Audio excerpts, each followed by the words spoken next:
Hello, my name's Olorotimi Osha. We are still in the month of May, almost halfway through 2026. So Mental Health Awareness Month, celebrated in May. Today I'm going to be discussing the Odyssey. The Odyssey is, well, it's not entirely about madness or mental health like Ajax, the tragedy by Sophocles, the Greek poet Sophocles, was Ajax was about madness, the shame, madness, and suicide of uh, Ajax, who the eponymous character, but somebody who featured significantly. He wasn't the protagonist. He wasn't the hero. Well, he wasn't the protagonist. He was a dramatic foil to the antiquated, staid character of Ajax, who represented the old Greek order of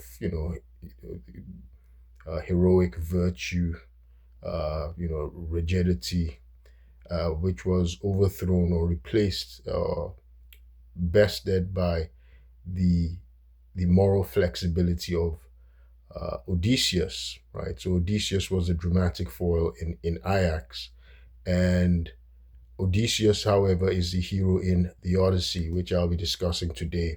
I'm going to actually discuss Odysseus and the Odyssey in several videos because there are many stories in the Odyssey. The Odyssey is often described by scholars as the greatest story ever told. Of course, supposed to have been told by the Greek poet, the blind poet Homer. Homer wrote the Iliad as well. So the Iliad is precedes the Odyssey. The Iliad is what tells the story of the Trojan War, right? The Trojan War, where we see Achilles, and they made the movie Troy. And in fact, today, this what I'm going to be discussing is from the lens of Hollywood, right? Because we're in a new age in which, unlike the era of our founding fathers who loved, books, and they appreciated the classics through their voracious reading and their extensive libraries, like Thomas Jefferson had.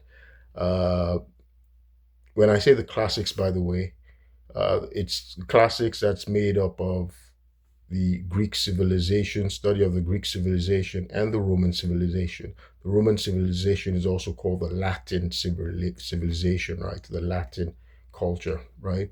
Um, so what I was saying is that today people don't read. That's what the data, the studies, numerous contemporary studies indicates that Americans are hardly reading. That almost half of Americans cannot read. American adults cannot read. Um, but at least they are still appreciating the classics through Hollywood. So Americans are getting their knowledge, their information from Hollywood, the lens of Hollywood, or podcasts, social media, and whatnot. So I'm going to be discussing the Odyssey from the lens of Hollywood. Of course, there's this renewed interest in the classics, considering the controversy of Christopher Nolan's upcoming movie, The Odyssey, which should be released, I think, in July 27, 2026. So see me doing a plug for Christopher Nolan. Um, and of course, one of my favorite actors, Matt Damon, is appropriately cast as Odysseus. So interestingly, of course, he's older, and I've said in an earlier video he will sort of uh, he appropriately, right, appropriately represents the wizened pulchritude of Odysseus. Odysseus was a middle aged man, and in the Odyssey later on, the goddess of war and wisdom who favored him, that's Athena, she actually transforms him and makes him appear older as an old beggar. She changes his form so that his family won't recognize him, right? Um, So there are many things that the Odyssey represents, and it's a lot to unpack. So I'm going to do it in a number of videos. Of course, typically I discuss American presidents, but again, American presidents will be tickled that Americans have taken a renewed interest in the Greek classics, albeit through the lens of Hollywood. There's actually an older video, an older movie that was done of the Odyssey in Hollywood, right? And it was called Ulysses. So I found it and I took the time to watch it so I could do this discussion. Took the time to watch it to compare. It was done in 1954 because I remembered I'd seen it as a kid, right? So it was done in 1954. It was called Ulysses. So first of all, let me explain. Ulysses is Odysseus, right? I just mentioned how the classics is made up of the study of Greek civilization and the Roman civilization. The Greek civilization came first, right? The Greeks were known for wisdom, intelligence, and things like that. And you see, Odysseus seems, he's supposed to be an epic hero of the Greeks, and he seems to typify that cunning intelligence that, the Greeks admired. By the way, Odysseus also represents something called moral flexibility, which the CIA likes. And I've done a video explaining how the CIA was channeling the Greeks in Operation Ajax. Operation Ajax was the CIA's first completely directed overthrow of a foreign government. Of course, that was in Iran when the CIA used a false flag operation and they called it Operation Ajax to overthrow the prime minister of the nationalist prime minister who seemed anti-West. He was anti-West, and the CIA said he was communist leaning of Iran, prime minister of Iran at the time. In 1953, it's Mohammad Mossadegh, and they consolidated the power of the Shah, the dictatorial and autocratic Shah Mohammad Reza Pahlavi, who was seen more as a puppet of the West, right? So, importantly, something else that Ulysses, as I was saying, Ulysses is the Roman name of Odysseus, so they're the same person, but so the Greek civilization came before the Roman civilization, right? And the Romans, when they became, they replaced the Greek civilization. And by the way, they took the Greeks as their teachers, right? They enslaved the Greeks. The Greeks were their teachers, and they always still saw the Greeks as more intelligent as they were, because than them, sorry, because Romans were known for being very violent, very warfaring, right? They were known for wars. The Greeks were supposed to be a civilization that prided itself on intelligence, right? And in fact, the patricians, that's the upper class of the Romans, they studied the Greeks. They spoke in Greek, right? They did their writing in Greek to show their upper class status.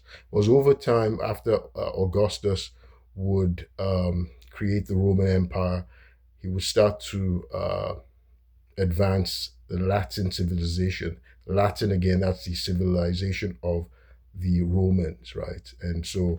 And they would start to develop their own Latin, their own Roman poets, their own Roman authors, their own Roman classical literature and art and architecture. And although they copied a lot of the Greek architecture and arts, but the Latin civilization would come up. So normally you hear the Greco-Roman civilization, right? Because it was like the Romans were just a continuation of the Greek civilization. Um, and again, as I was saying, our founding fathers, importantly, were admirers of the classics. Right? Again, that's the Greek and Roman civilization. So, and you see it um, in fact, in our constitution, right? In our democracy. Democracy, we all know, is Greek, right? Republic, it's all Greek. So the form of our government was taken after the Greco-Roman civilization, right? because we admire them. And of course, more specifically, you see our admiration of our founding fathers of Greek civilization in the cities that they named. So you notice our founding fathers, they named a lot of our cities, right? The early cities in the colonial era, right? That's pre-independence era, right? And after England, right? So you see even the area New England, right? Cambridge, Massachusetts. So they named a lot of these places after England. Well, if they were naming places and cities after England, they were naming them after Greeks, right? So you know Ithaca, and that's what I'm going to be discussing today, the area of Ithaca. Odysseus was actually the king of Ithaca. So you see our founding fathers knew um, knew the story of Odysseus, right? And they knew he was a king of Ithaca, and so we named a very significant place after his kingdom, Ithaca. Of course, that's the site of Cornell. Ithaca today is known for as the town where Cornell, one of our Ivy Leagues, right? Ivy Leagues are eight, and Cornell is one of them. It's in New York, and it's the site, location of Cornell University, one of our most prestigious universities. So, and Ithaca was formed during the time of our founding fathers. It was actually named Ithaca in 1804, right? So, during the time of I think our president in 1804 was Thomas Jefferson. And there's also Cincinnati, Ohio, I think in the 1790s. It was called Cincinnati in the 1790s. Cincinnati, that's after the Greek, sorry, not the Greek, but I've done a video describing Cincinnatus, right? Cincinnatus was the Roman general whom the Romans turned to in an emergency, and he became temporary dictator of Rome.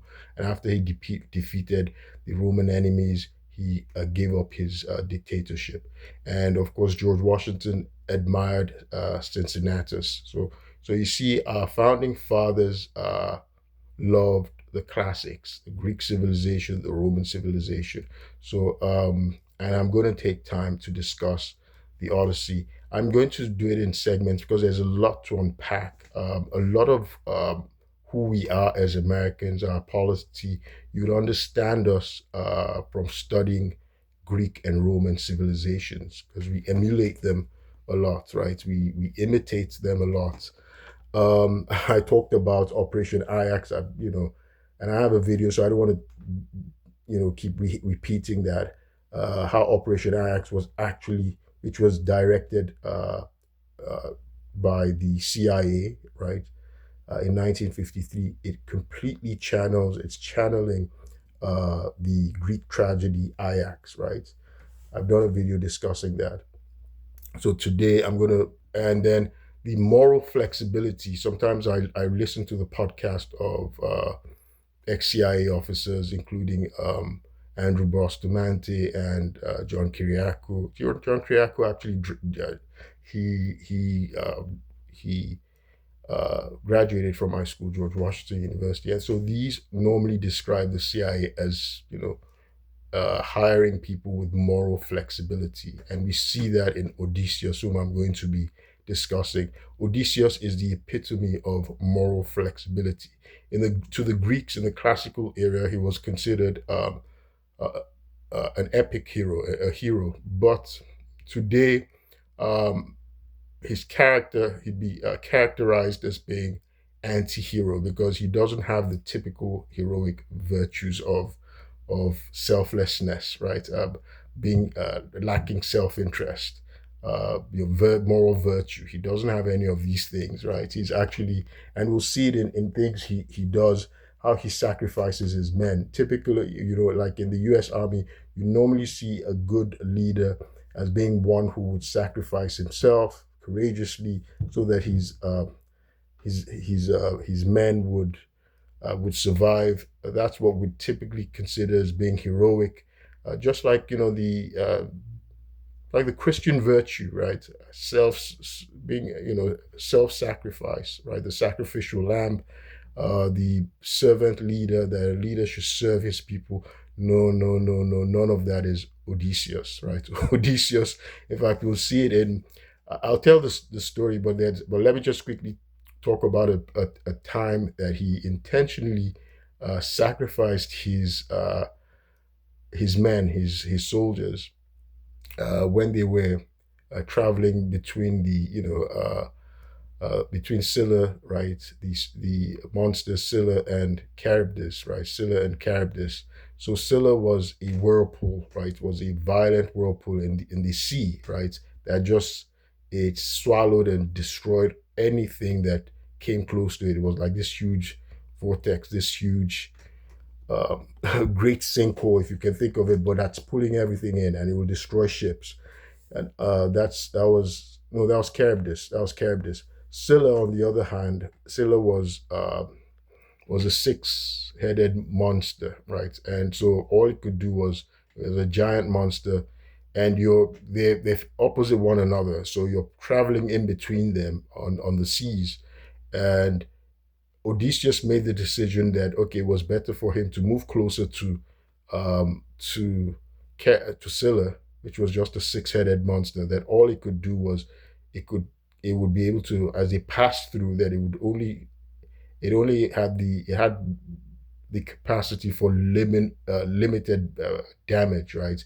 It could only kill six, maximum of six of his men as he passed through because they had six heads, and so as opposed to Charybdis. Charybdis was a whirlpool that would just swallow up the entire ship and destroy all of them. So instead, he decided, okay, he'll sacrifice six of his men, and he moved close to Scylla, and that was what happened.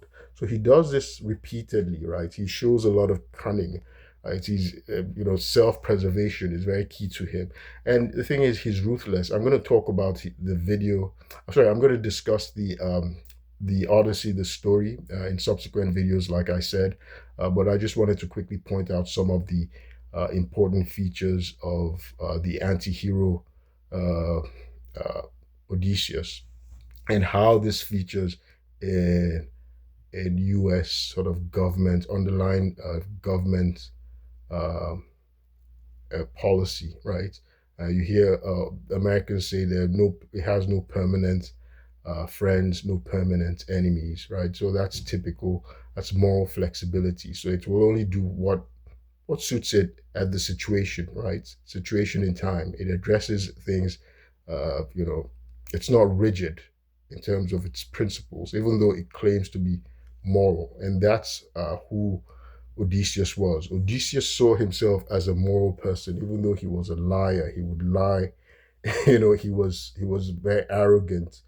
He was vengeful, and we'll see it as I discuss the stories.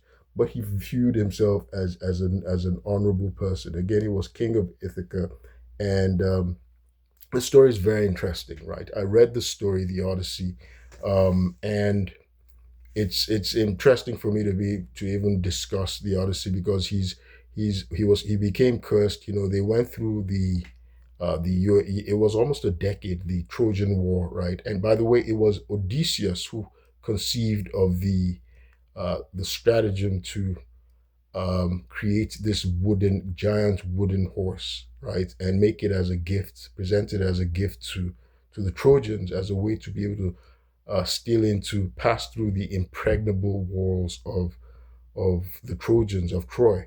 And so the Greek soldiers hid themselves in the Trojan horse. That was the only way they could get through Troy. It was Odysseus who conceived of the idea.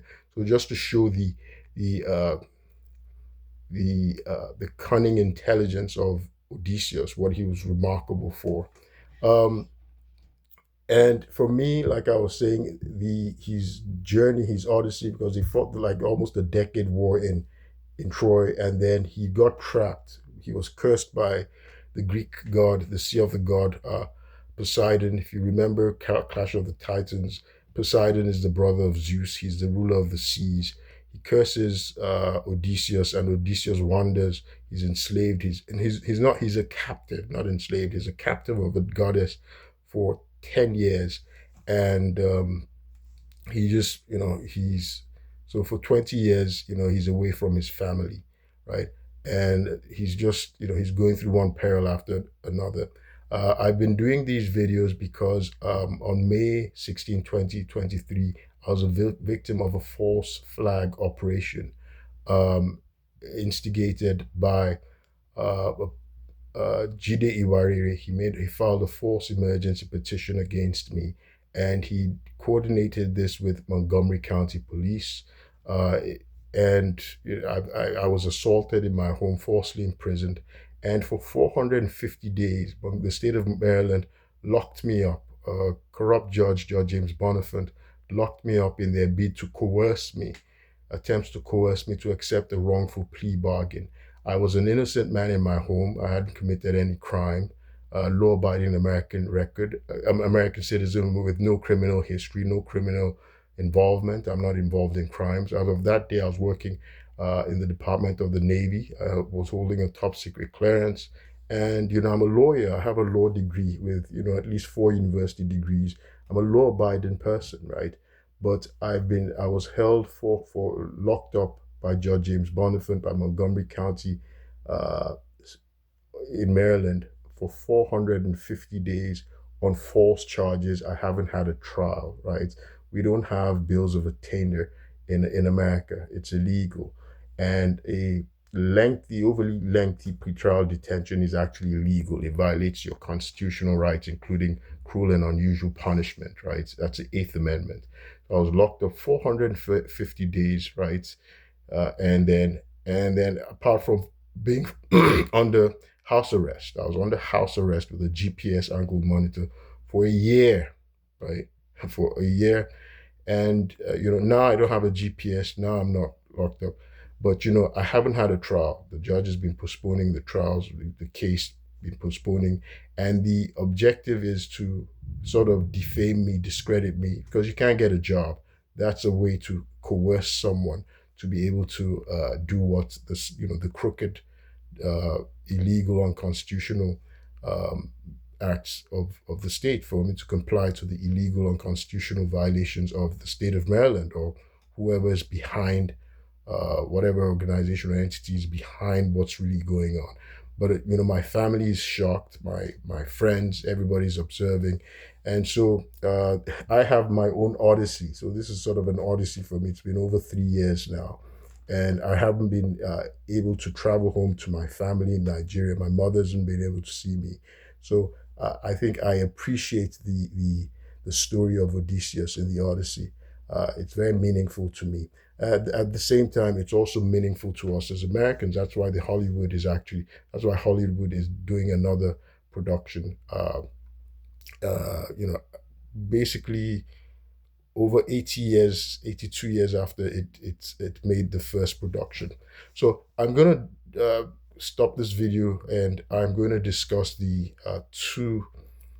Um, I'm going to discuss the 1954 version of the Odyssey. It was called Ulysses. Again, remember, so Ulysses is a Latin name of Odysseus, and so the Latins or the Romans, they did that a lot. For instance, we hear of Hercules. Hercules is the Roman name of Heracles, right? Heracles, the muscle man, the strong man. So Venus, the Roman name of the goddess Aphrodite. So this was very common. The Romans would just take features of uh, of um, of the Greek gods, or the Greek characters in Greek mythology. Um, in the film, you hear they call Odysseus Ulysses. They call Poseidon Neptune. So Neptune, that's the Roman name of Poseidon, the Greek god of the sea, Poseidon. I'll stop this video here, and I will discuss the 1954 film, the which is called Ulysses, right? And it was really about the Odyssey, which is going to be released um, under by Christopher Nolan in July 27, 2026. It stars um, uh, Matt Damon as Odysseus, and of course, A very significant character is Helen of Troy, and Helen of Troy uh, is played by Lupita Nyong'o. Of course, she's an African woman, and there was controversy over this. But if you understand the Greek classics, they are shapeshifters, right? They do things a lot. Helen of Troy was actually the daughter of Zeus, right? So she was conceived when he took the form of a swan, and she was hatched from an egg, right? So, and you see the gods, the Greek gods would change the features, they would change their appearance. Athena features in the Odyssey. Athena would come disguising herself as somebody else many different times. She'd change her feature, change her form. And when she appears to Ulysses or some other person, the same thing, she changed the form of Ulysses many times. Sorry, Ulysses is Odysseus, right? She changes his form numerous times.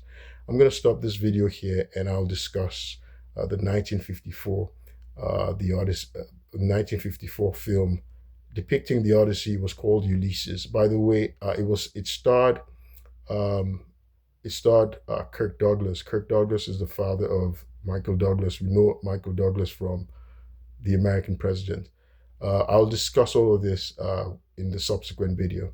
My name is Oluro Timosha. I will keep you posted. Thank you.